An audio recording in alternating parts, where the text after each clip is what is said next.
Hey, my name is PolishLynx and welcome to Katawa Shoujo. Today we continue with new routes for a different girl because we've completed Shizune Good End and Bad End. Now we are moving on to another route, which, well, I guess you will know from the title already, where we'll skip the beginning, we'll get to the important choices right off the bat, to not go through the same thing again, kind of. And from there we'll continue nicely with each route. So let's get there right up. And just like that, we are talking to Misha and Shizune. Okay, it shows us what choices we've made. I've checked earlier if this will tick off or something. It ticks off. So basically, with Shizune I got everything I need to know and so on. Now we are going to the library. Let's check it out. What's going on about the library? Oh yeah, girls. Is there a library in the school? Lately I've gotten into reading a lot, so I'd like to check it out. Misha gives the kind of frown that makes it clear she doesn't consider reading a healthy hobby. It's a healthy hobby for your mind. But then picks up her smile again. There is! It's in the second floor, we can show it to you sometime. Thanks. Right now? I return to my food while the girls talk between themselves. Misha and Shizune sign back and forth very animatedly, throwing sideways glances at me, but Misha refrains from translating. Maybe they are talking about secret girl stuff or something. A quick note: the conversation is inside, it's not enough to feel a silence. We arrived in the classroom early, but we are not the first. The dark-haired girl enters before she slumped over her desk at the last row. She jumps out when Misha crosses the room with the elegance of a rhino. She shrinks deeper into her seat. I can feel her tension all the way from here, as if she were slowly turning to a stone just from our presence. Misha and Shizune either don't notice or don't mind it, as they walk directly past her to their seats and begin to converse. I'm left wondering about her, even when the classroom slowly fills with other students and finally, the teacher. Getting the rhythm of school feels strange. It's as if my brain remembers how this is done, but my body doesn't. Yeah, that's true. I had the same problem when returning after getting my appendix erased from the body. Long break. Longer than... Technically it was like another summer break. 2 months of... The summer break was 2 months. I had like 2.5, almost 3 months break in winter. So yeah. Anyway. Towards the end of the class I start yawning and counting the minutes left. I shouldn't be this tired on my first day of school. Maybe it's the long time spent in the hospital that made me like this. I'm even feeling physically weak and lifeless. Before long, the final bell rings. School is finally over for the day. Beside me, Misha and Shizune are having a short conversation. After a bit of deliberation, Misha turns to me. Unfortunately, we can't stay and show you around today, Hichan. We got to hurry already since there is a lot of work for us to do. You'll find your way around here, I'm sure of it. Wait! That teacher said I'd have to see the nurse. Where do I have to go? Ah, is that so? We can at least show you that much. Come on, the nurses have their own building, so we have to go outside. That disgusting painting is here. We join the flow of students making their way to the stairwell and outside, with the girls pointing out the other senior classrooms in the same hallway as ours. When we get outside, the girls make their way to the small building right next to the school. It's built in the same style, so it looks like it's actually a part of the main building. This is the auxiliary building here. There is a lot of official important stuff inside, like the Yamaku Foundation office and all the nurses' offices. They even have a swimming pool. How is that official? Don't be silly, Hit-chan. It's for physical therapy, of course. Anyway, all the nursing staff facilities are in there too. The head nurse's office is on the first floor. First as in first or first as in ground? That's important. Ground floor is floor 0, right? That's how it works. Which is funny enough, because somehow in normal buildings, living buildings, you go like half the floor, so like the supposed ground floor, floor 0 is like half the floor, which is on the first floor. Whatever. Never mind. You'll be fine from here, right? We'll be going then. See you tomorrow. Yeah, thanks, bye. A whole building for stuff that has nothing to do with the actual education. I guess it's necessary for a place like this. Actually, I'm kind of curious about something. Okay, so how to...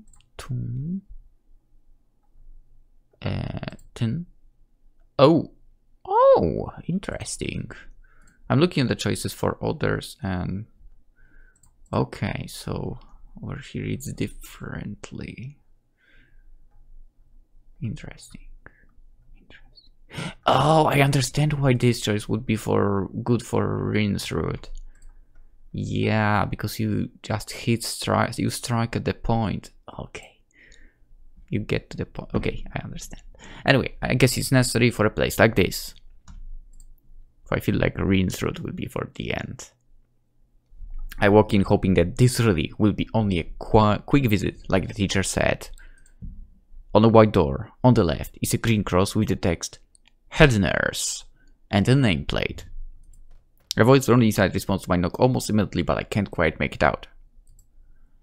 It sounded a bit like an invitation to open doors, so I invite myself further in. The room is not large and it smells strange. A friendly-looking man turns around on his office chair to face me as I enter. His desk is neat and tidy, but the bin under the table is overflowing with used medical utensils, and there are at least a dozen coffee cups, rings lingering on the desk. Hello there. What can I do for you today?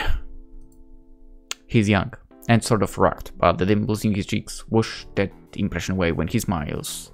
Technically, I feel like we could skip that, but no, whatever. Are you the nurse? He smiles like a person who has heard this very same question hundreds of times. Why, yeah, I am. It says on the door, no?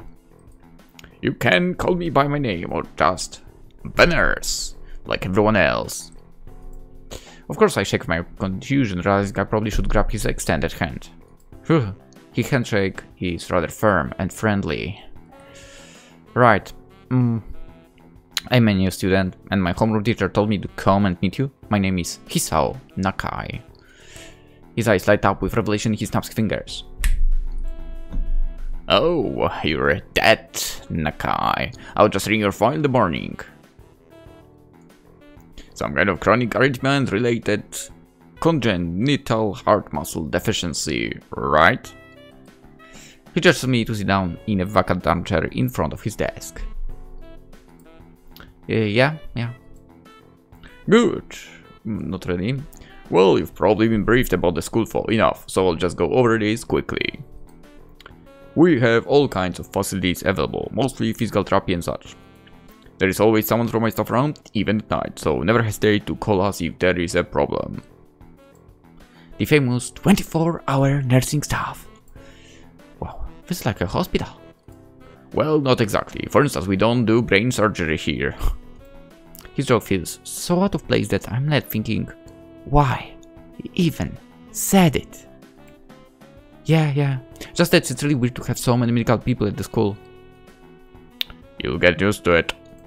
I'm not so sure. I mean, I don't know. We had in each school one person, and they weren't there every day, of course.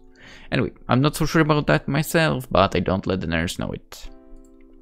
Now, let me just find your file again. While he searches for something from his computer and shuffles stacks of papers around, I let my gaze wander around the room. He's the epitome of generic, I'd like to say.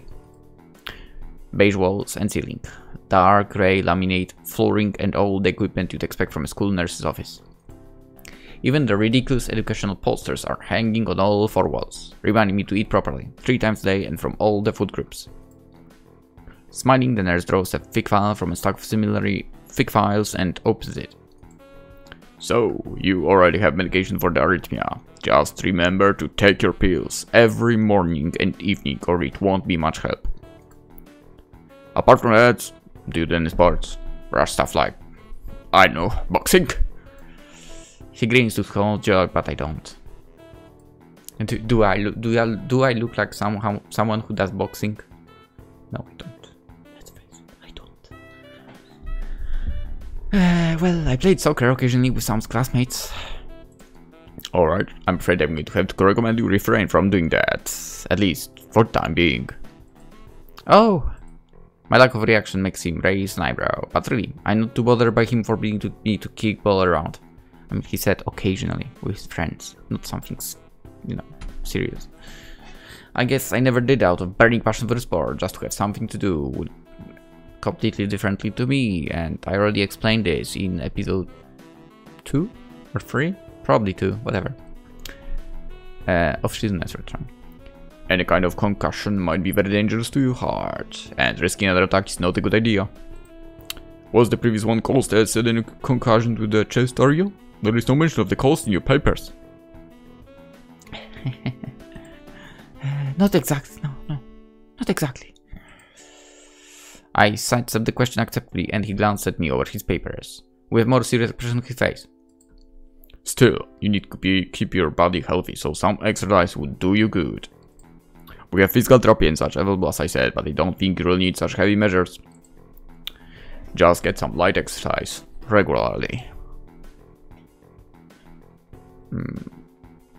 100 push-ups, 100 sit-ups, and 10 kilometers run every single day. No, that's ridiculous, by the way. I mean, maybe not doing push-ups and sit-ups, but trying to do every day 10 kilometers run. I feel like that would kill legs. I mean, I'm trying to do this every second day, and it's killing legs. Anyway, just get some leg exercise regularly. Brisk walks or even light jogging, jumping rope, that sort of thing. Swing, maybe. There's a pool here.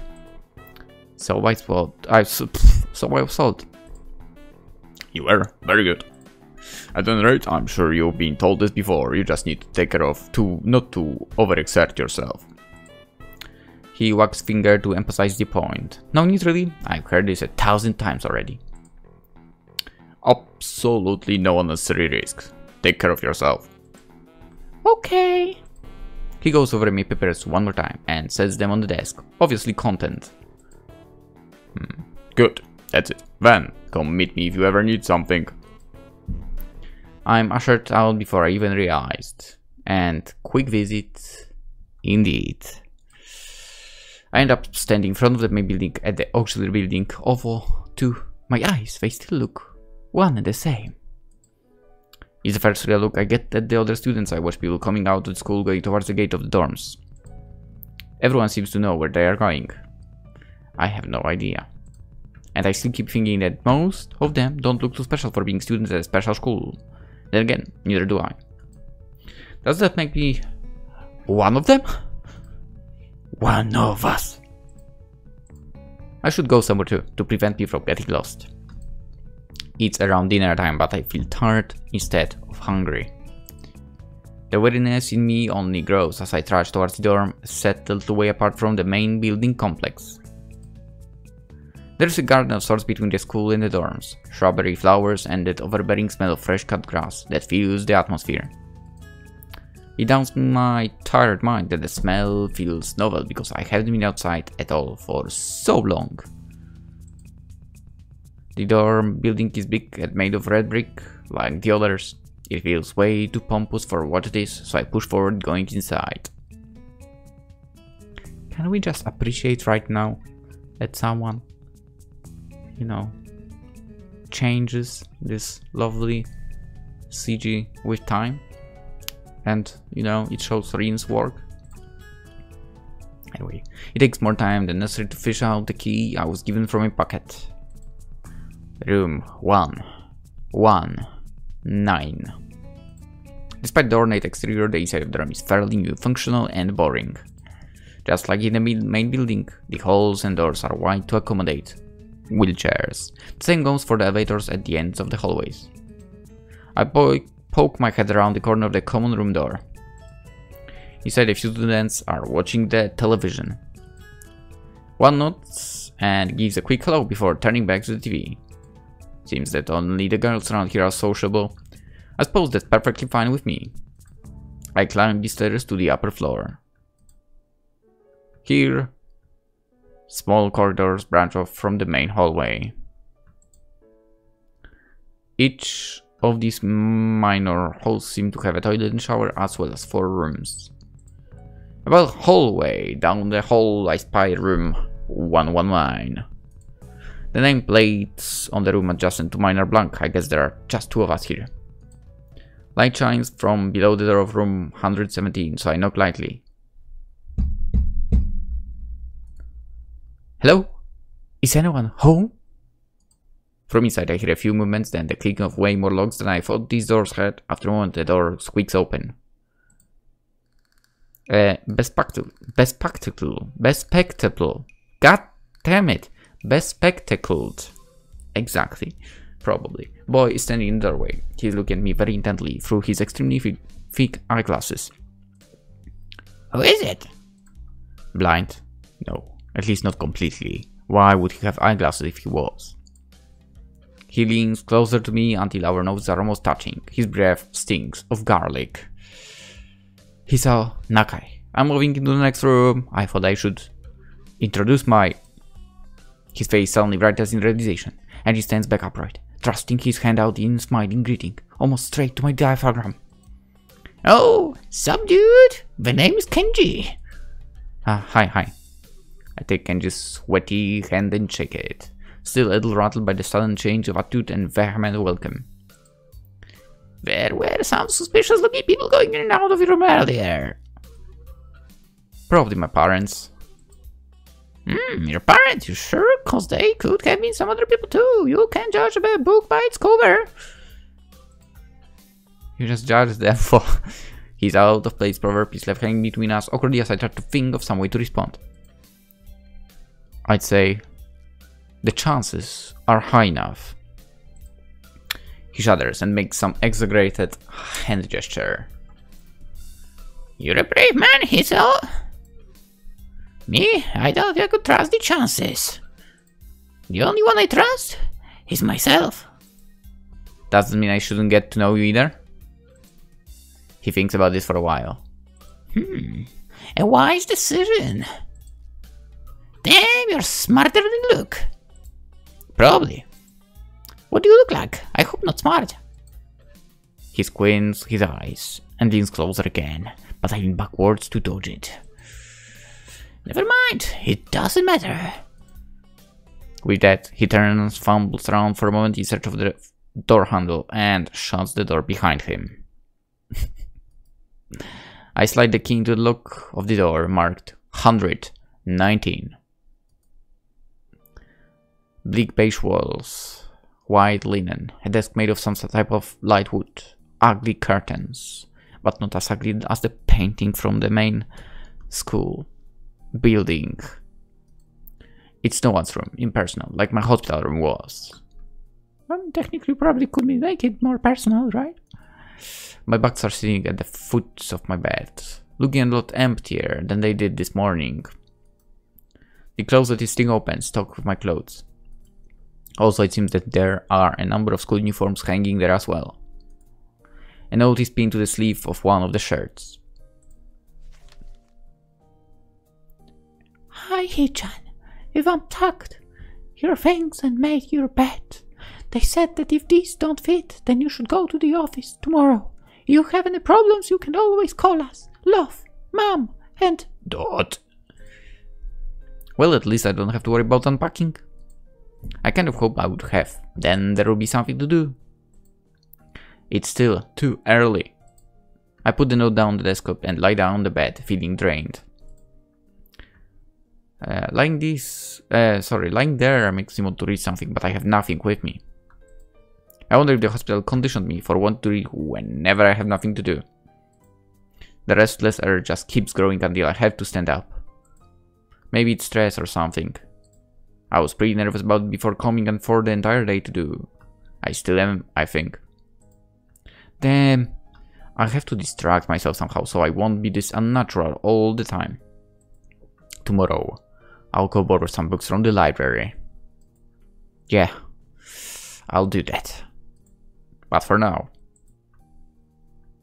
the bottles of medications neatly arranged on my night table catch my eye. I pick up one and shake it just to hear the contents rattle inside and then read the glued-on pharmacy label. Hisao Nakai, 2 tablets daily to stay alive. It doesn't really say that, but it could just as well. It's kinda twisted having your life depend on chemicals like this. I resent it a little, but what choice do I have? With a sigh I begin my new daily ritual of taking the right number of pills from each bottle, being careful to check the correct dosages. I lie down again, feeling hollow and uncertain, and after I keep staring at the blank, unfamiliar ceiling for a long time. It doesn't start looking any more familiar, not even after darkness falls and long shadows draw across my room like fingers. The sheets feel slightly more comfortable, warm and nest-like against the chill that passes from room temperature here. Soon, the lighter shade of darkness that is the ceiling looks like every ceiling does at night, and becomes the only thing I recognize anymore. The night beckons me to sleep, and I feel the coldness of unfamiliarity and fear creeping up my spine once again. I keep drifting further away from the world I knew. And so on. Intermission. Come on, we have to go to the library or something.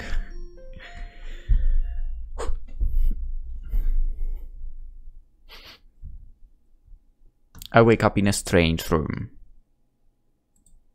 Solid morning light shimmers against the light grey ceiling.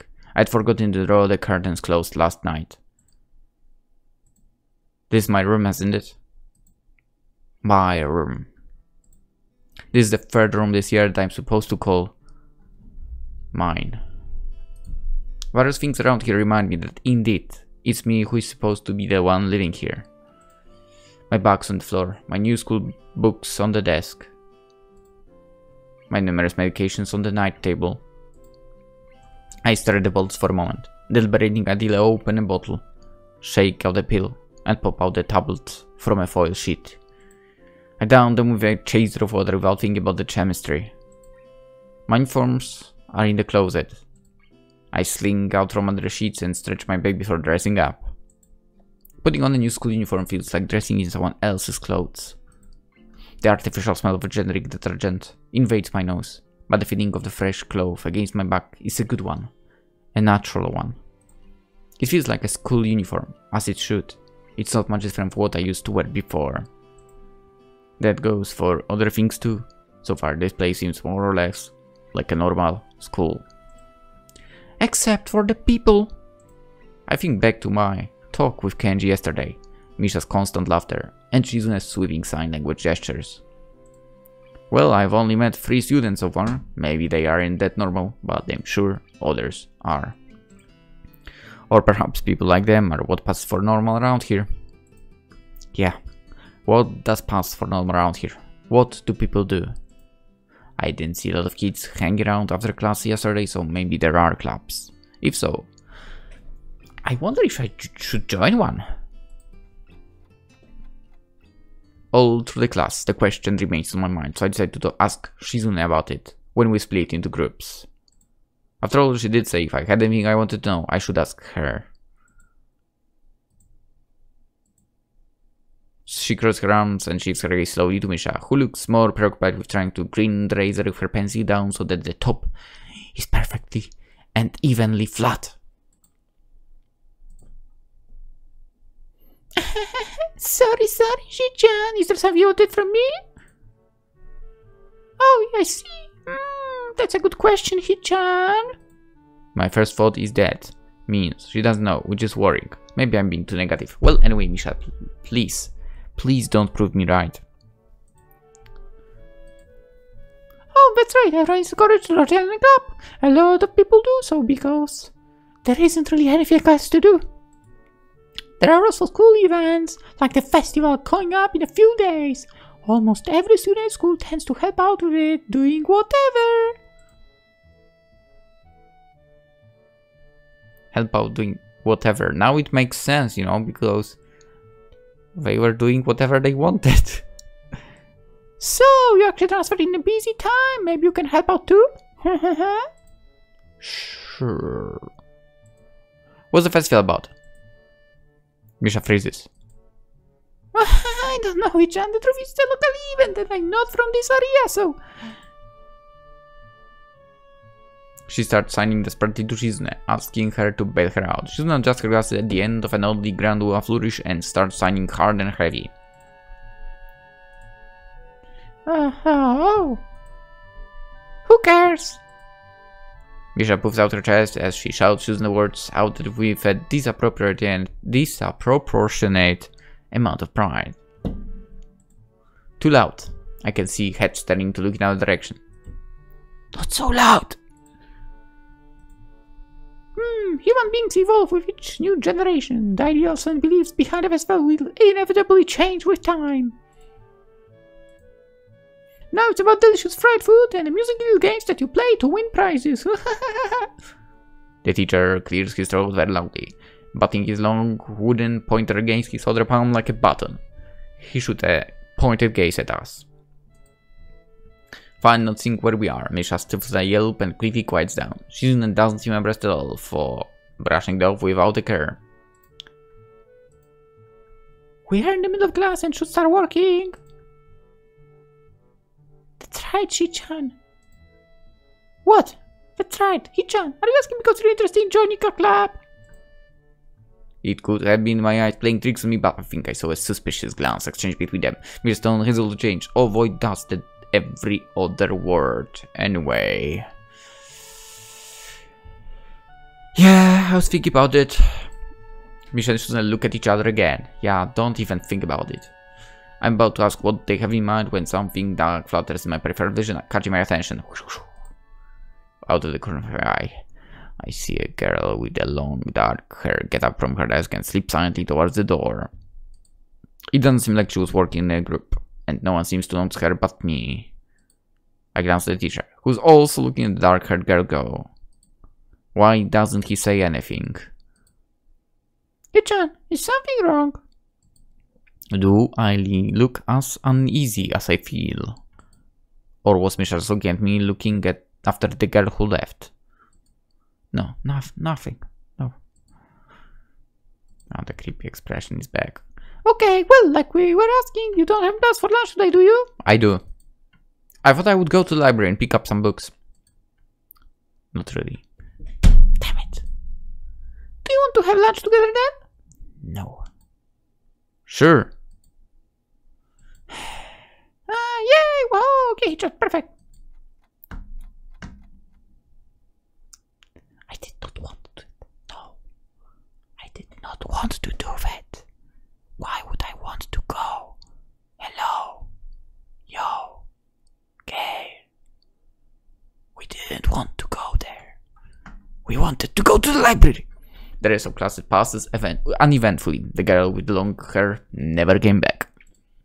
Before I have the time to put any more thought into where she could have gone, the teacher informs us that it's time to stop working.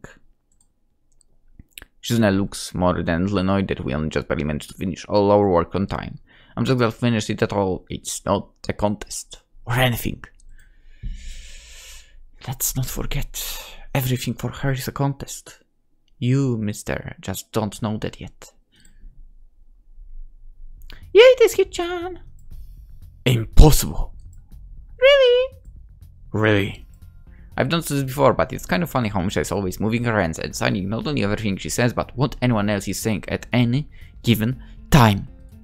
Obviously, it must be so Shizune can understand it. Her eyes dart back and forth between Misha's hands and me. I don't know who I'm supposed to be looking at. I'm talking to Misha, but that might be wrong. Maybe I should face Shizune. I'm used to looking in that direction of the person whose voice I'm hearing, but really. Shizune can't hear me, but it would be disrespectful to talk to her only through Misha. Then again, isn't that what she's doing? No, she's at least looking at me. This is all very confusing and will take some time to get used to. It's not a contest, because contests are competitions over a prize. If there's no prize online, it's not really a contest. The creepy expression. Shizune's eyes flashed dangerously with a competitive glare. She stares me as if surprised that I'm challenging her. I think maybe this is a contest to her. Never noticed before how dark and blue her eyes are. It's truly a gaze. A creepy gaze, as you can see. Are you sure, Hei-chan? Very. I rank Hei-chan because I don't want to be the slowest one in the class. Therefore, Watson lies my confidence in my abilities, and the prize is satisfaction of proving them. Shizune pushes her glass up the bridge of her nose in a very matter-of-the-fact way. I'd argue more about the bell rings, and she quickly gets up and picks up her bag, looking at me expectantly. I had almost forgotten that I was supposed to have lunch with them. I don't know what to. We've been there. Where do you want to eat? Cafeteria. That's so plain. Okay, let's go. Plain? Well, I guess. At my old school, I liked to eat outside, near the back of the building. It was a good spot, but I didn't find it until near the end of my freshman year. I wonder if there's a similar place to eat here. Misha seems to imply as much. Shizune and Misha pull me towards the cafeteria, which is surprisingly not packed. Actually, it's completely empty, completely deserted. Maybe some students favor eating classroom or outdoors. I saw some of my classmates had boxed lunches. After we finish eating, Misha picked... Now that I think about it... Do you think all of the students are living in those grounds? Or maybe there are students that are... You know, for example, parents decided to move to the close area of this school and work in the city where this school is. And they are, you know, living still in the houses. It was never mentioned. Now that I think about it, I'm curious. Anyway, after finishing eating, Misha picks up where we left off earlier. So, Hei-chan, you want to know about clubs and stuff, right? Right? No. Right, Hei-chan. Okay, I guess it makes sense to ask first. Exchanging the nods of confirmation, they turn to face me again, and Misha straightens her posture as if she's about to deliver a speech. Hei-chan, do you have anything you're interested in? I used to play soccer, but I'm not really into it. I don't follow teams and players or anything like that. As of late, I usually just read a lot. There is a book club, right, Hei-chan? Right, but it seems like they have all the members they must have right now. Sorry, Hei-chan, it's a really popular club.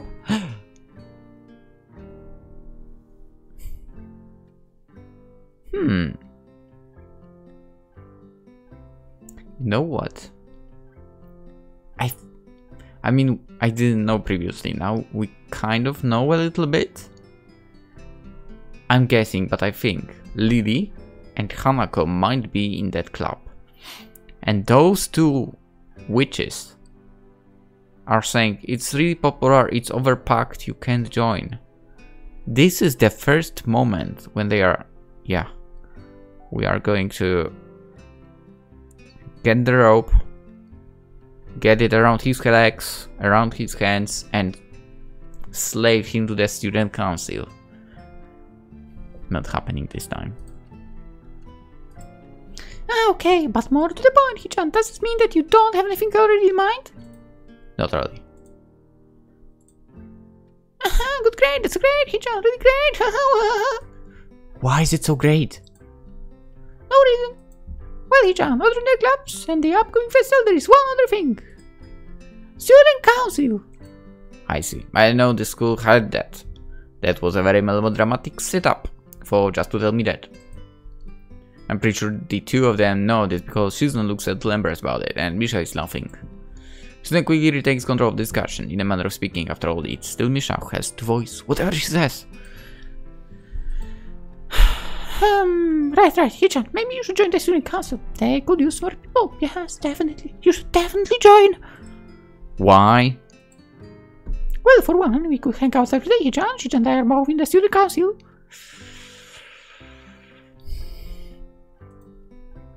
Actually, Hichan is the president.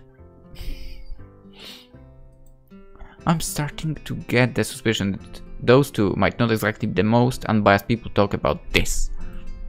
As if reading my mind, Shizune quickly adjusts glasses and signs something to Misha. Of course, we're not trying to get you joined because we would obviously benefit from you joining the student council, therefore have an incentive then try to get you. So you're admitting that? No, we admit nothing. I mean, Hichan, of course it would be nice if you joined and we appreciate it. But even without all that, joining the student council shows a healthy interest in the workings of one's school. Yeah, it's true, Hichan. Besides, don't you want to spend time with us after school? Huh? Which is not really. I can't tell if she's being genuine or if this is just really good acting. Both of them seem to be trying hard to look their cutest, although they are already pretty cute to begin with. Okay, you know what I think of now that I think about it? Because there are characters that I don't like, because they are completely not likable. Over here, I mean, I don't like her, but I don't hate her as well. And over here, I would say that I don't like her because it's well written. Okay? Not like, for example, I mean, I'm saying this because the comments popped out lately. It's not like in Nekopara with the stupid little sister. She's just a pain in the ass. Okay? And she's not well written, let's face it. So it's different here. Shizune was well written, and you know, I feel like it kind of is made to dislike her, and it worked for me. I'm not a fan, but I don't hate. I just am not a fan. Anyway, I can tell if she's being genuine or if this is just really good acting. Both of them seem to be trying hard to look their cutest. Although they're already pretty cute to begin with. Misha, of course. Well, pretend that you think. So it's settled then. Welcome to student council, Hichan. I'm not joining. What? No! Oh, see, Hichan, of course it wouldn't go so easily. Yep, that's right. For it would be boring if it went that smoothly. Oh well, Hichan owes me candy now. You were betting on it? My life is not a game here. The creepy expression. Jesus. Shizune seems very intrigued by this when Misha assigns it to her. The aggressive glint returns to her eyes. That's interesting, Hichan. Let's play a game. That's not what I said. How about rich man, poor man, Hichan? If you lose, you have to join the student council. No.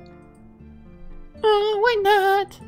Well, because you two both have the same incentive and therefore the same goal, which is to get me to join the council, right? Yeah.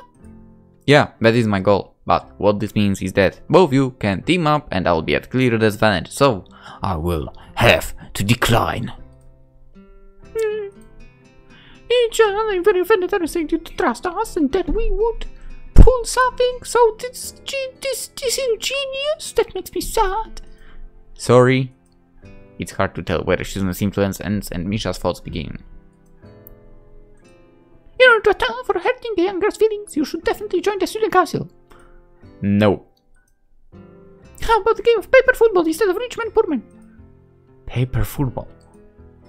Yeah, it's a game they play in America. You make a paper triangle, then you try to shoot it past goalpost, and then the other player makes it, player makes with their fingers, yeah. Whoa. Isn't it cool? It's the ultimate for competition between people here, Hichan. And it's also played by elementary and middle school children, Hichan. That means the game that really separates the boys from the men. More like the boys from the slightly older boys. Anyway, I'm not going to play that either. just the fact that you know about means you're probably surprisingly good at it. Yeah, that's true. How do you know, Hichan? Shizune frowns at Misha, telling me that she probably wasn't supposed to admit that so readily. I wouldn't say that I'm happy with their attempts to get me to the student council, but I'm not curious about what that student council does here. I've never been on one before, or even known anybody who was a member, so it interests me. I also kind of like Shizune and Misha. So maybe it wouldn't be so bad. I mean, only one of them. I like Misha, okay, that's fact. I would like her root or something, but... Okay, Hichan, how about Risk, the game of world domination? I don't know what that is. It's fun, Hichan. You fight for control of the world with armies and everything.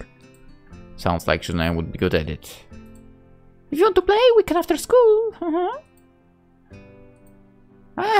We can play just for fun, Hichan. She just has played in a long time, so if you want to, there are no strings attached. Well, okay. Okay, perfect. We'll see you after school in the student council room then, Hichan. Wait, why there? Because that's where we keep the game. I grimace tell them how much I do not like this, but it's more for show than anything. So in the end, I agree, but only after getting to the reality that I don't mean anything concrete, just by accepting to take a look around and play a game with her. Lunch ends, and we go back to class.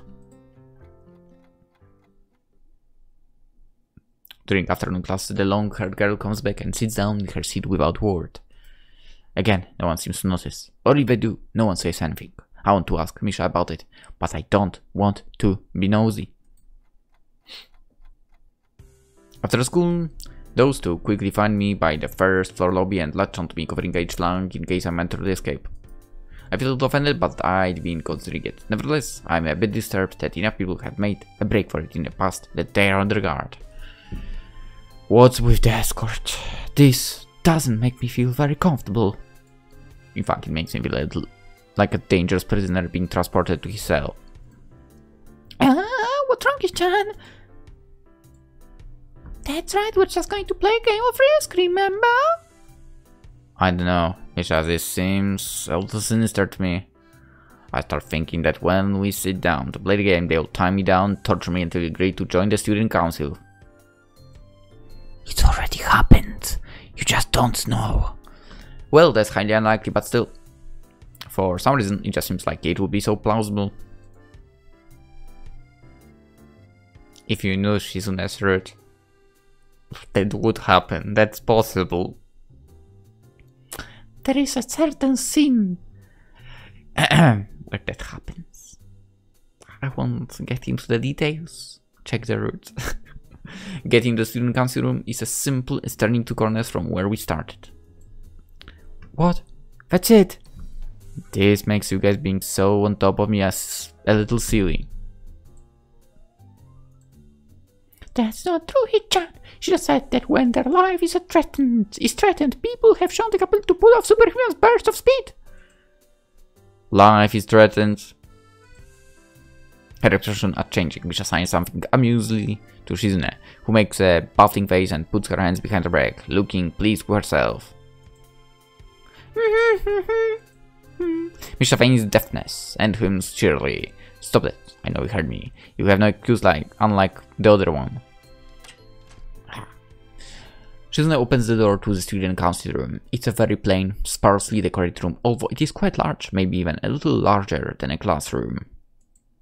There is a big table in the center, surrounded by chairs and a small desk prominently placed in the back that they assume is Shizune's. There are a few regular desks and chairs stacked to one side as well. Extras, perhaps? Aside from tables and chairs, the room doesn't have much else to offer. Just a couple of filing cabinets, bookshelves stacked with old records and documents. Not much else. In fact, nothing else. This is a pretty bleak room. They could at least put a potted plant in here or something. But the most noticeable thing that this room doesn't have is other people. Are we early? No. What do you mean no? Does it mean Nobody else is coming today?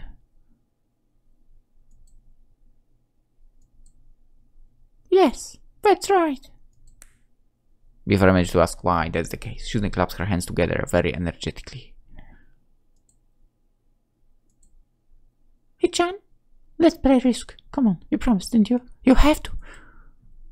Okay.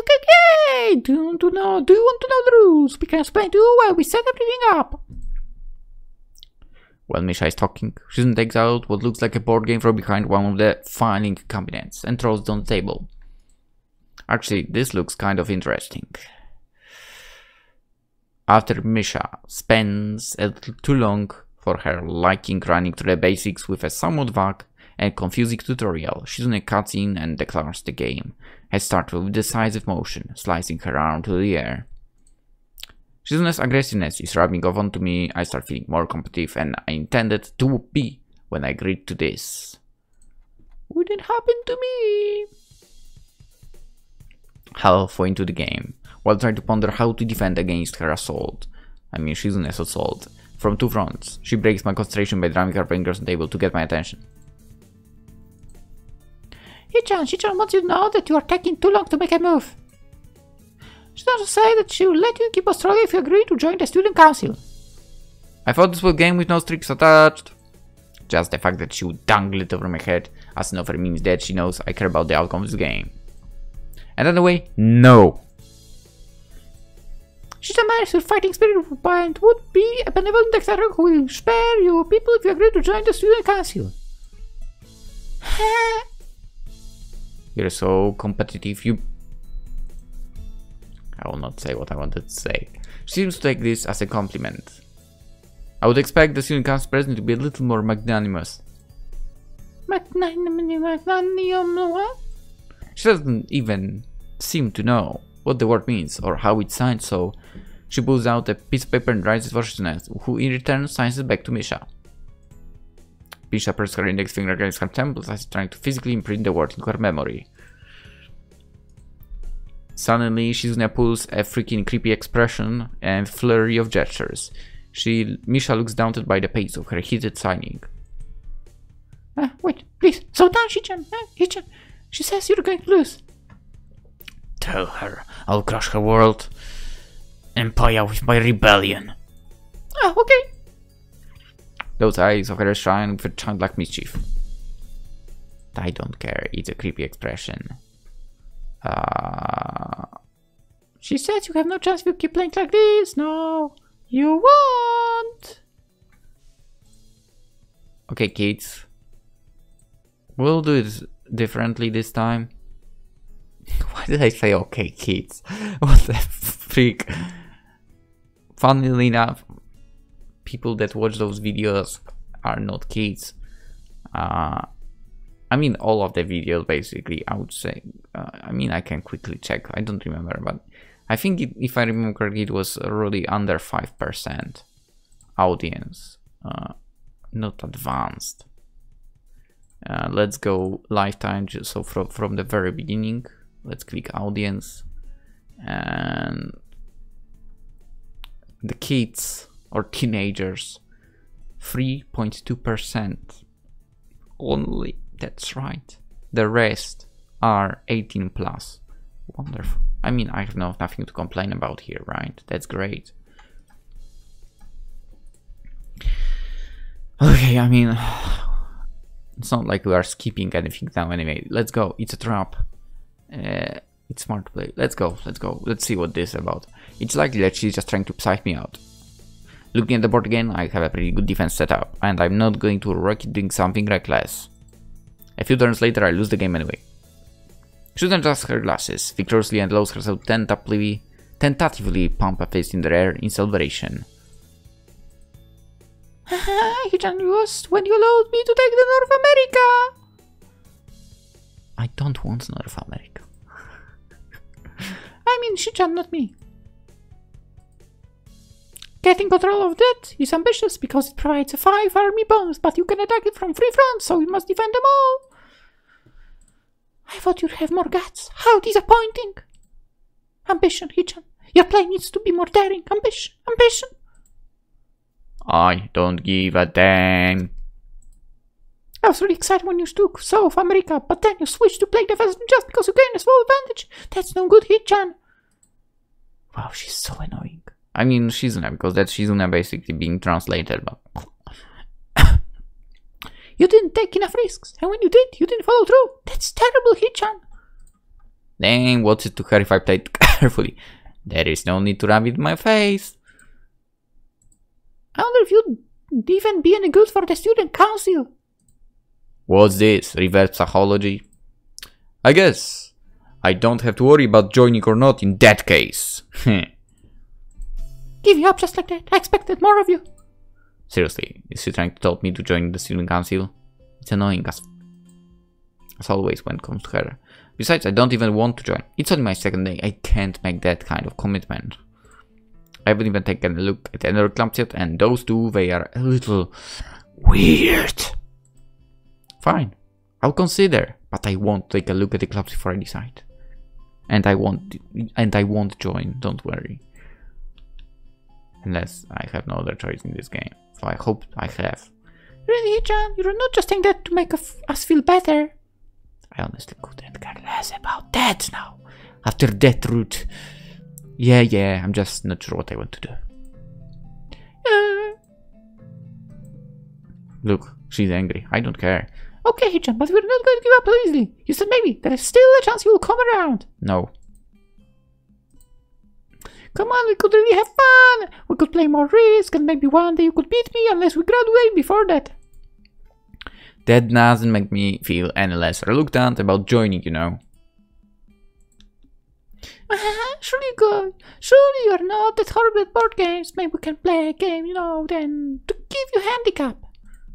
I might have said that just to make you feel better after all. Oh, that's cold, Hichan.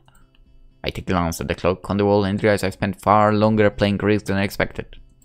Sorry, I think I have to go. I have to go to the library. It's not closed yet, is it?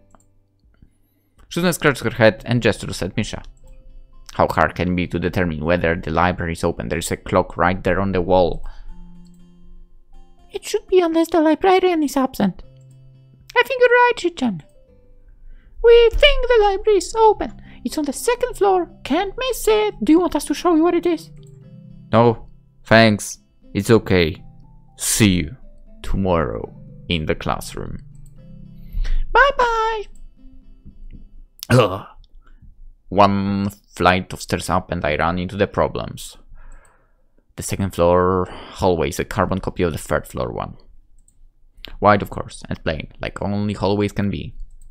The problem is that the library's whereabouts are not as easily determined as one would think.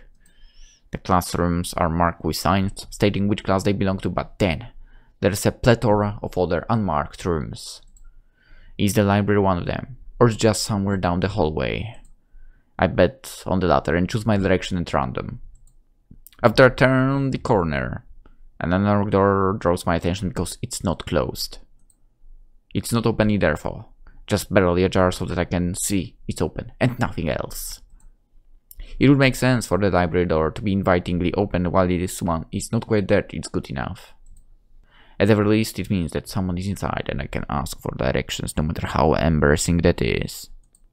I generally push on the center of the door with my fingertips, every muscle in my arm ready to pull back at the moment's notice. The feeling of being an outsider to this school can be shaken from my mind so much so that I instinctively fear doing something wrong by entering. The door slowly creaks as if groaning from a deep sleep, for it's much easier to open than I'd anticipated.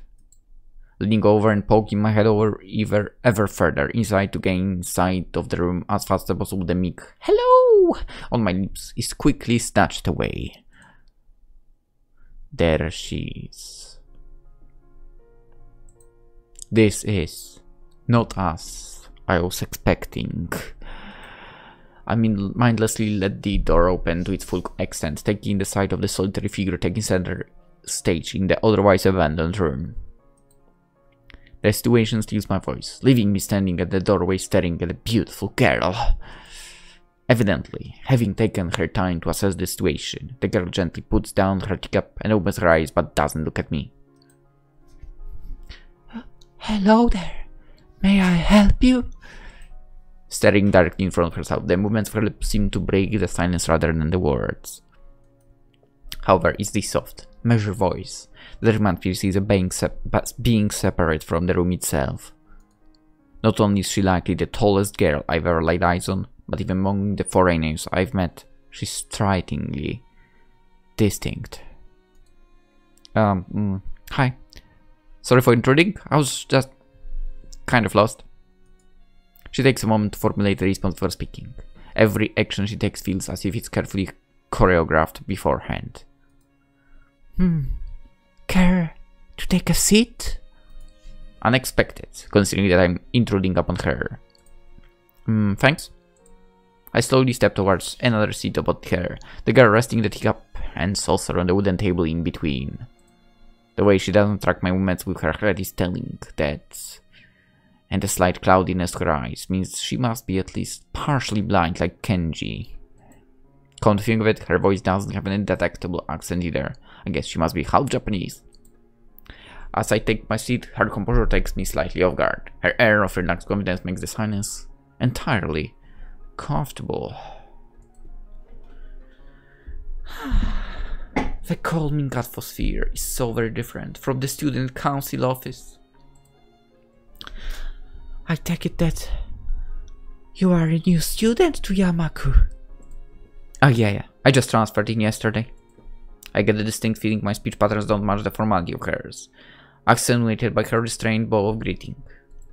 One which I hasten too much, before realizing the futility of the action. I am Lilly Sato. Pleased to meet you. Hisao Nakai. She gives a nod before gesturing roughly in the direction of her teacup. Would you care for a drink? Sure. As much as it pains me, I can't keep step with her formality in the proceedings. She gives a kind nod, taking the request in stride. Without another word, she steps off the chair and prepares a second cup of tea from a collection of supplies laid out along a shelf. A brush here, a brush there, her left hand often lightly touching the side of the whichever container she's putting it into. It seems to be a process she's followed dozens of times before. As I lean sideways to see around her back, she seems to use her long, dainty finger to measure the right amount of water in the cup. It's one thing to see the different disabilities the students in my class have, but it's quite another to see how everyone seems to adapt. She's an English, I have no problem working together to communicate with me, and Lily herself seems to have workarounds for problems I'd never thought of. While I feel slightly guilty about her doing her work, she seems pleased to be following the correct process of the offerer preparing the drink. So, her soft voice brings me out of my silent observance. Which room were you looking for? It's not often this classroom is visited after school. Oh, the school library. She sent me, some classmates. Doesn't matter who exactly. Told me it was on this floor. She finished pouring water into the teacup as she notes. A small metallic tapping coming from the teacup, indicating it's being stirred. I'm aware of Miss Hakamichi, as are most students. To be with them means you're in class free, no? That's right. In the science room with Muto. She gives a small giggle before setting down the teaspoon and slowly walking towards the table, teacup and saucer in hand. He's quite a character. I imagine we'll come to like him. Most do. As she sets down the tea, I gently take it and have a sip. I'm really more of a coffee person, which is not true, but this seems like a rather bad moment to bring it up. Nonetheless, the smell is quite nice. I hardly think it would be hard to choke down. Thanks, Sato. It tastes really nice. She smiles and quickly waves her hand in front of the face. Lily, please. There is no need to be too formal. She says this in spite of her exceedingly well-bred speech. Ah, well. I guess I should try and ask her about herself, as it really does seem as if she's catering to me. So, which class are you from? I imagine it's one of the third year classes? Correct. I'm in class 3-2, which is on the 3rd floor. Same as yours. It's taught by Miyagi and is specifically for both blind and partially blind students. I see. I mean, sorry. I feel like slapping myself for the faux pas.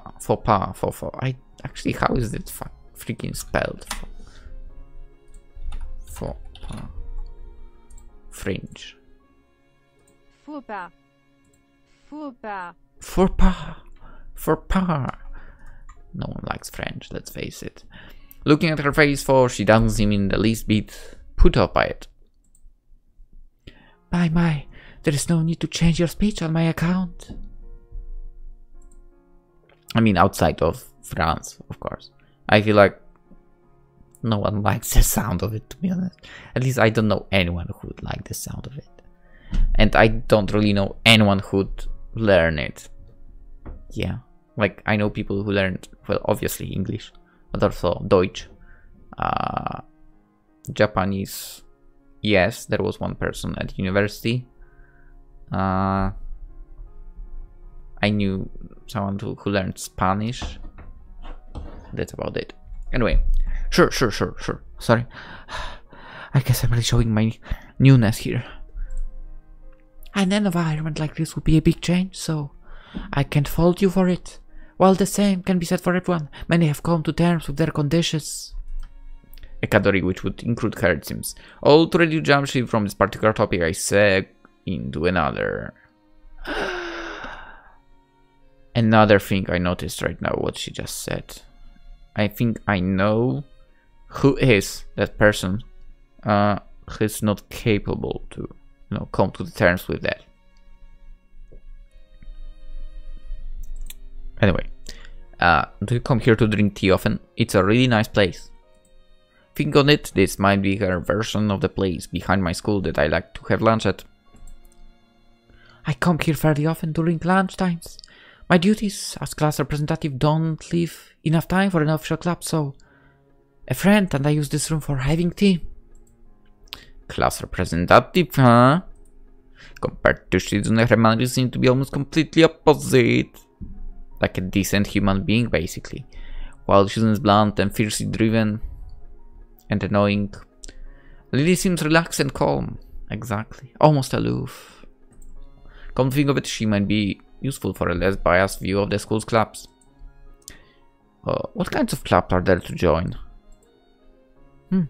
The more popular ones are at the track field and field club, which uses the field near the school during lunch times, the baseball club, and the book club in a room near the library. There are also numerous small ones too, for such as the art and music clubs. And then when I just want to get on my feet, rushing into a club right away seems slightly unappealing. I wonder if this school shares the same rules as my old one. Is it compulsory to join one? It isn't, for it is encouraged. Good, that's a relief.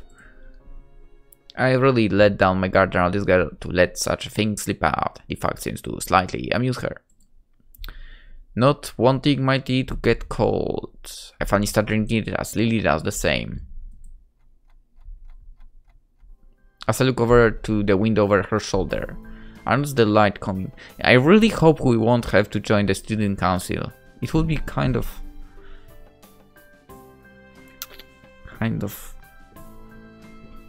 boring to go there again. As I look over the window over her shoulder, I notice the light coming in the room has this distinctly orange tint. Even here, the time doesn't stand still. Whoa, the time's gone quickly. Sorry? Right, she's blind, of course she can't see the sun setting. It just looks like the sun is starting to set. It seems to come as a surprise for her. I guess she must have lost track of time. Ain't it a good thing? I mean, she lost the track of time while being with you? Nice. Sorry, Hisao. I didn't mean to keep you from the library for so long. I quickly moved to allay her concern. Oh, no. It's okay. The library is still open, isn't it? She paused and takes a moment to think of it. It's probably something I should have asked Shizune when I had the chance, but Lilly seems likely to know in any case. True.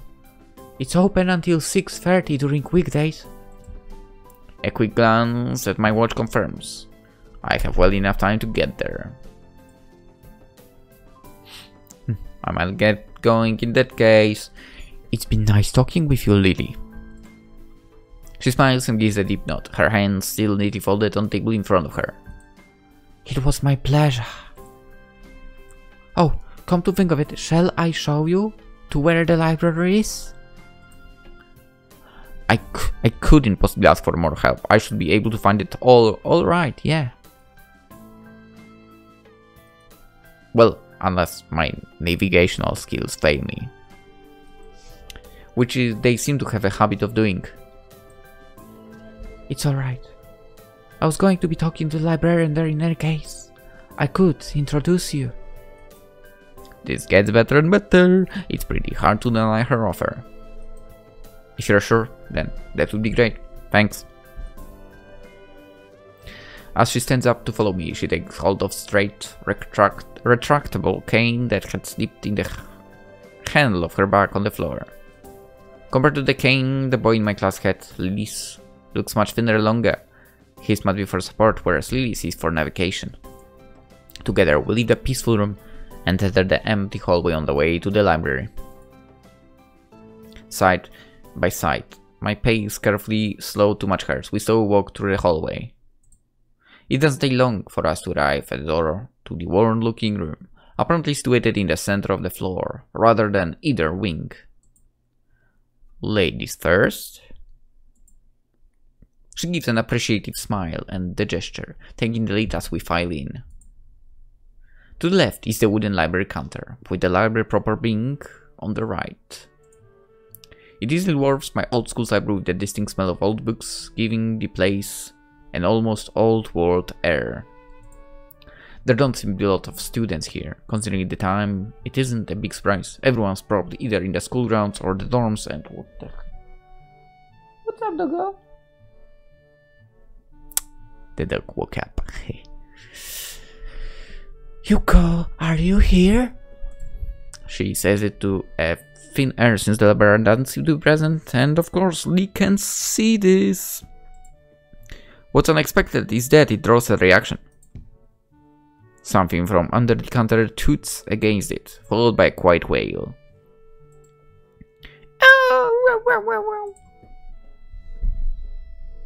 The origin apparently librarian quickly crawls out and bounces up to extremely rigid attention.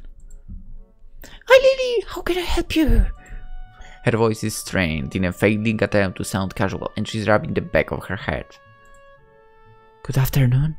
What happened just now? I heard a strange sound. Oh, it's nothing. I just hit my head. See, I dropped the razor on the desk, and I was looking for a pencil drop, and I was looking for both of them. You came and surprised me. Are you alright? I'm sorry, I couldn't know. It's okay. Sorry for making you worry. There's nothing. I had worse happen to me. She's quick to reverse Lil's apologies, almost frantically trying to push aside the possibility that she could be in any way inconvenienced by pushing her head on the counter. Yeah, worse things have happened. The girl fidgets with her fingers as Lily doesn't seem to drop her concerned expression, and then she shuffles some papers around the counter for no reason. A little shorter than Lily, replete with glasses, freckles, and a very troubled look, she seems to fit a library perfectly. Ah, Lily, do you get my message? Message? Oh, the two imported books that arrived? Yeah, right. They finally came. I can't believe it took so long, but... Amidst her celebration, partially for managing to change the topic, I'm sure, she notices me from the corner of her eye and freezes on the spot when she does. Oh no, I'm sorry for not seeing you before. Do you need to check out the book? That one? I'm sorry. The way she can so quickly shift between moods is a little unsettling. He's with me. Yuko, this is Hisao, a new student. Hisao, this is Yuko, the school librarian.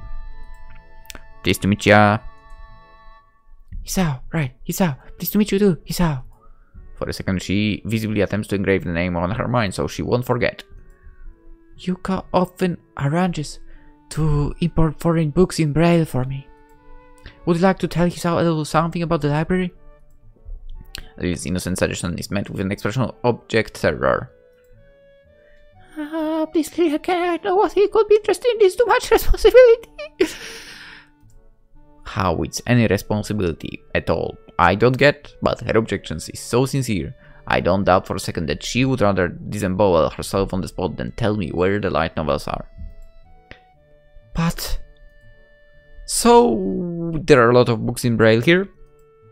I attempt to save the day by asking the first thing that pops into my head. It seems to work at least partially, as Yuko seems to not exactly relax, but at least look slightly less tense. Okay, seeing that I'm going this route anyway, I'm super curious about this now. The alphabet. The Braille alphabet. How does it look?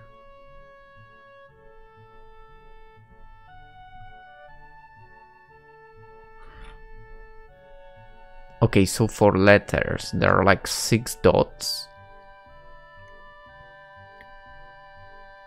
And each letter is a different combination for those. Wow. I had no idea as well, I'm sorry. Basic alphabet. Okay, characters from 6 dots. Yes, I noticed that. They are positioned like the figure 6 on a die in a grid of 2 powers. Yes.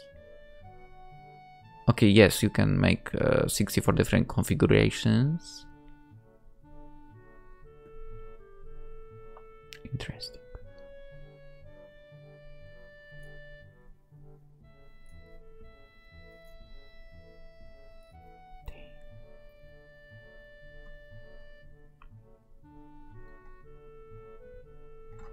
I did not know it was like that.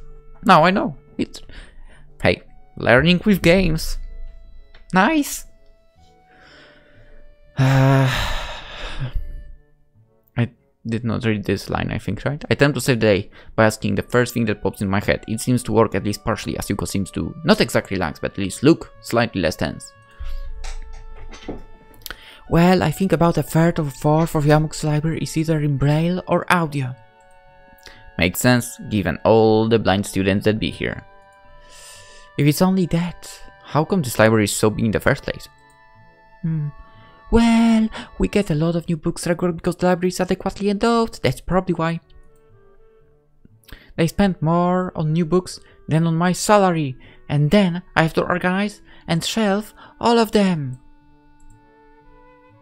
It's so troublesome, and they weigh so much, I wish I could quit the job. A very awkward silence follows this revelation of too much information. Yeah, I'll go check the aisle then, if you don't mind. It's probably the best for all of us if she doesn't keep talking to me. Very well. Meanwhile, Yuko, I will have those books if it's alright with you. My first impression was right. The library is surprisingly big. Ambling down the narrow aisles, I study the spines of the books in random order, occasionally sliding one out to read the blurb, taking it with me if it looks good.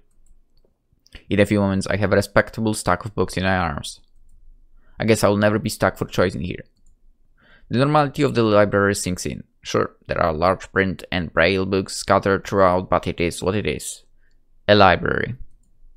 It's as if the calm mood from the room I had tea with Lilly in snack with us in here, unless it was here to begin with. Something about that puts me at ease, just like before. I reach the end of the aisle and find a collection of desks, set up for study or personal reading.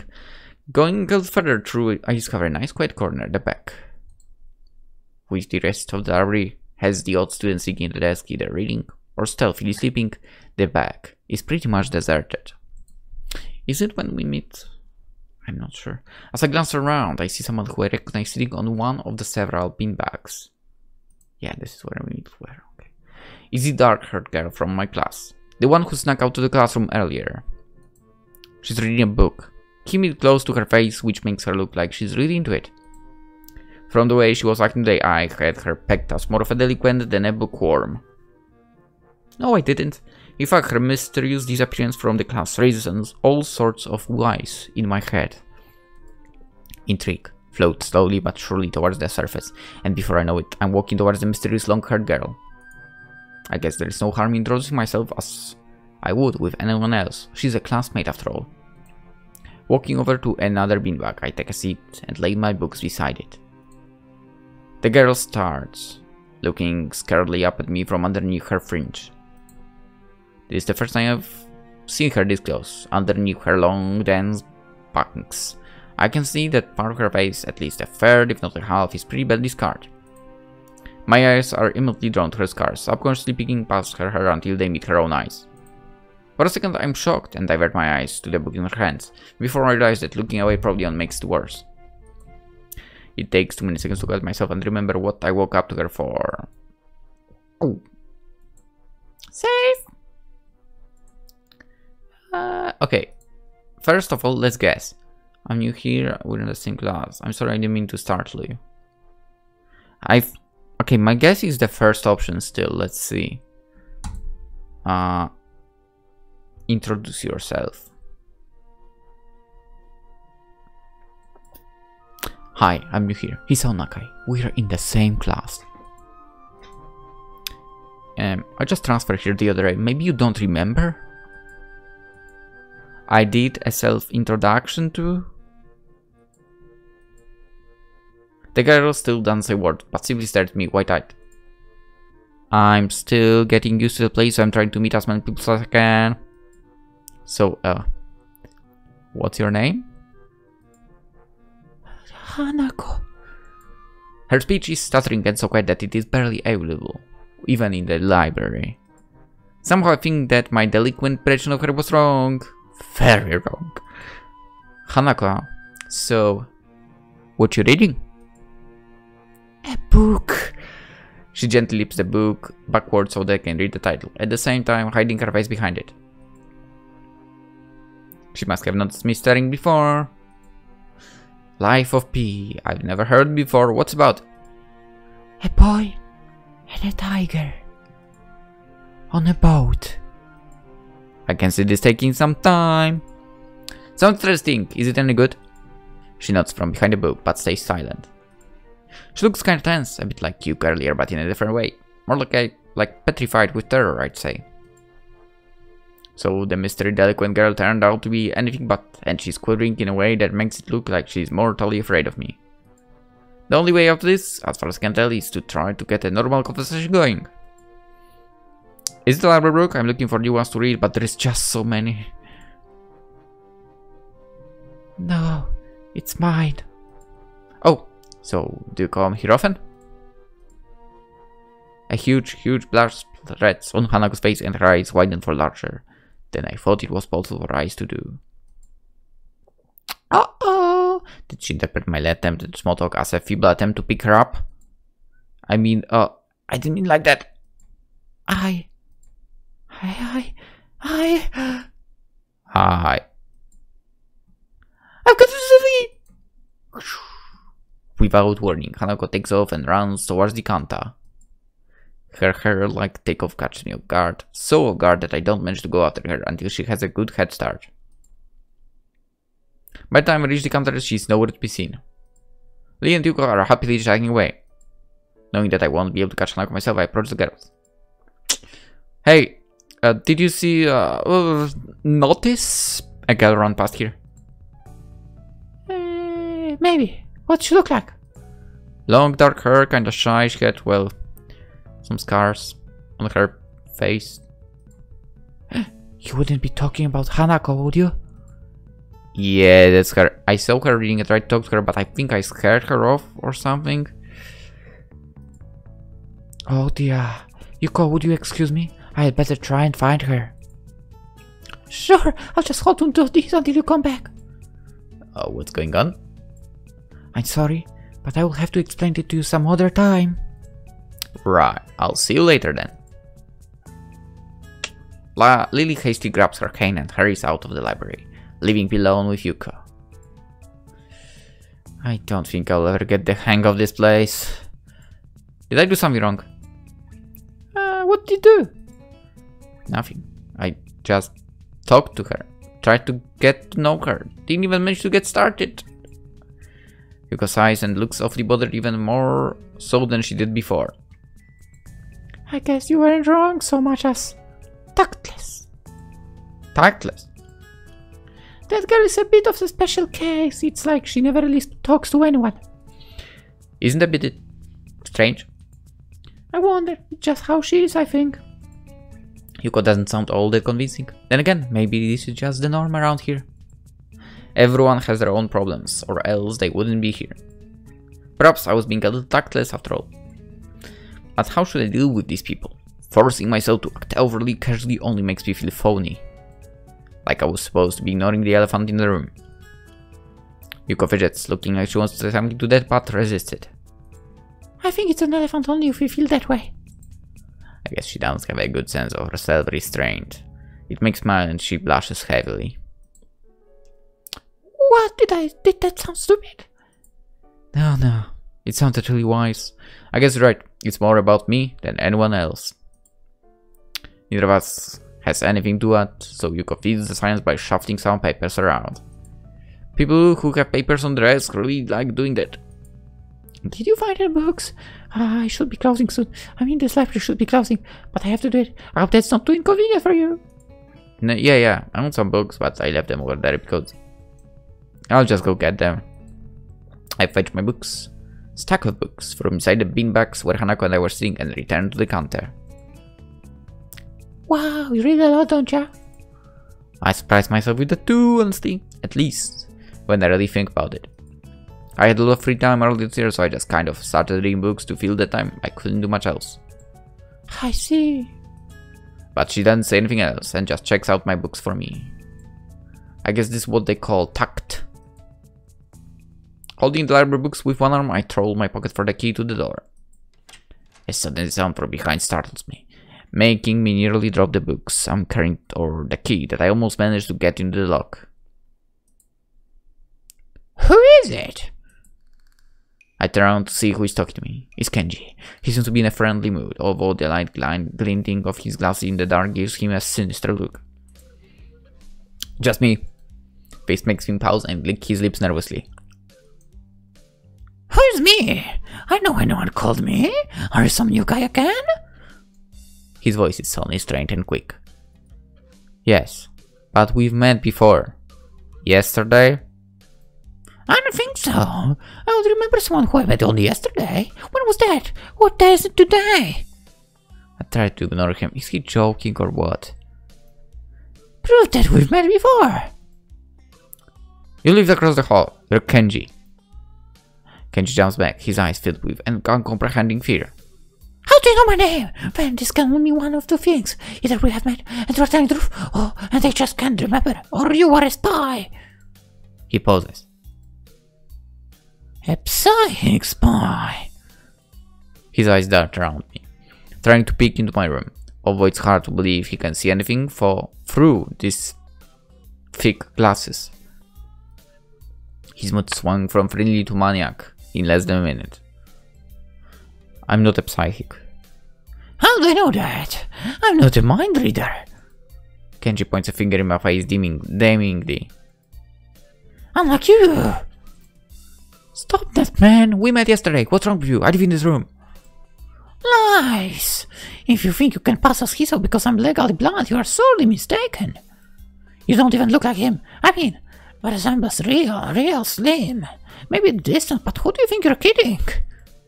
I want to grab him by the shoulders and shake him, exasperate, rub my eyes and let out a heavy sigh. Stay there! Kenji comes closer, one careful step at a time. I stay still, lest he assault me physically, although I doubt he could do much damage even if he did. Oh, wait. I see it now. Damn, it really is you. Sighing again. And then once again, for good measure, I step backwards just in case. What's up, man? You don't look good, I think. Something wrong? I think I changed the voice for him for some reason. I don't know, just had something stupid happen to me. A few things, actually. Even if you discount this one. I can't get proper touch on other people here, and I have no idea if it's because of me or because of them. I don't know why I'm telling this to Kenji. It's not like we've had any contact either. That's right, dude. Yeah, I thought about calling you up psychic spine all, but you can never be too careful. It's a hard reality we live in. I slowly start to think that Kenji isn't necessarily living the same reality as the rest of us. You see, that's how it is in the world. There is no justice. You see, even when I lose, I win because I don't lose the lesson. What does that even mean? It does matter. He dismisses it bluntly with a wave of his hand. So, what happened? Why long face? Do you have long face? It's nothing. I just scared some girl off accidentally. Literally too, she actually ran away from me. Was my fault really? I think I'm not really used to all of this yet. A girl? Cute one? Cute? That's a hard question. She had a nice body, a really beautiful hair, but the face also nice. I guess it'd go either way. Of course she was cute. What the hell? That's not even the question. Am I supposed to say that? Guide? Yes, I'm supposed to say that. Yes. Yeah. Cute, I guess. I knew it! There are a lot of good girls here, a strangely appropriate amount. I believe this is one of the dark secrets of this school. I tried to warn you, man, but did you listen? I don't remember any such warning. Dark secrets. Yeah, dark secrets. Extremely dark, like a black hole. Have you noticed that the number of girls in this school is slightly but significantly higher than the number of boys? It's like 60 to 40. He turns head to the left and stares off into the distance at nothing. Why is it like this? I mean, to the untrained eye, it doesn't appear to be that bad, but that is full 20%. One would think that school with such a huge pool of women would be a man's dream, but no! What am I about to tell you blows mind? Are you ready? I don't know where this is going, but I think I won't be missing much by cutting out now. No, I am not ready. I only get as far as turning the knob before Kenji starts talking again, showing that he doesn't really care if my mind is blown or not. I believe that this school is a battleground, the site of a feminist infiltration. This disparity in the number of men and women is a clear sign of how far they have come. In case this Cold War turns hot, they will have superiority in numbers. There is something I want to check in the meantime. Can your browser do something and work properly? Thank you. Okay. Just another skirmish in the eternal war against forces of the feminists. They're everywhere. In Japan, women outnumber men. It's not a 60-40 split, but it's only a matter of time, men. Even in America, women are the majority by a hair. They're building up their numbers. In the past, the build of a military has always been the clearest sign of imminent war. Japan is just the first step. Our economy is badass, and the country itself is small and isolated, yet a huge part of the Pacific in terms of political value. The perfect target. They are so cunning, as expected of women. Soon, the day will come when... Kenji's voice turns off ominously.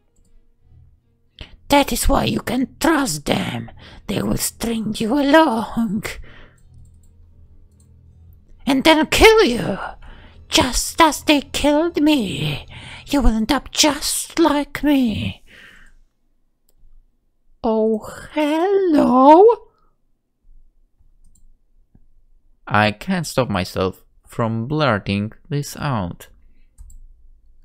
Hey, what the hell does that mean? You said it, not me. It's the best I can think of.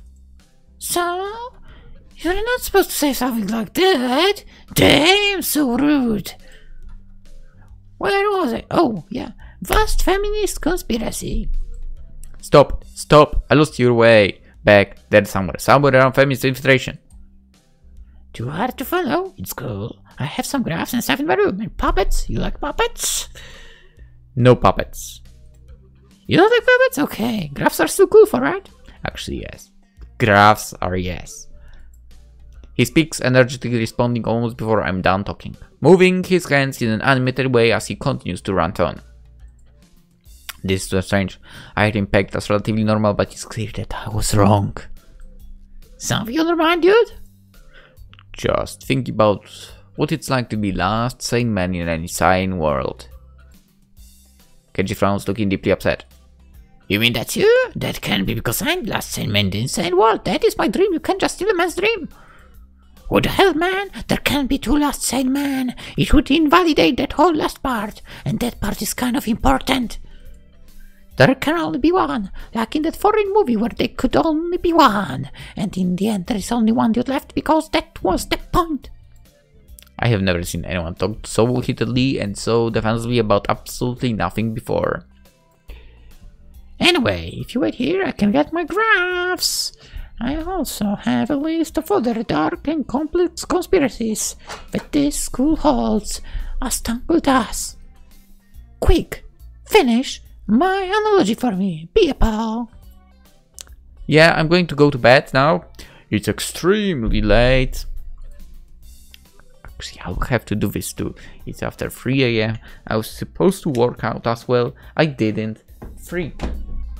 Maybe I still will. I mean, I can still play a Ruby as the background noise. No, actually, surprisingly enough, Ruby is sort of good as far as American creations can go. I like you. You seem like a cool dude. Most people don't understand what they're talking about and try to explain the vast feminist conspiracy to them. Denial is a terrible thing.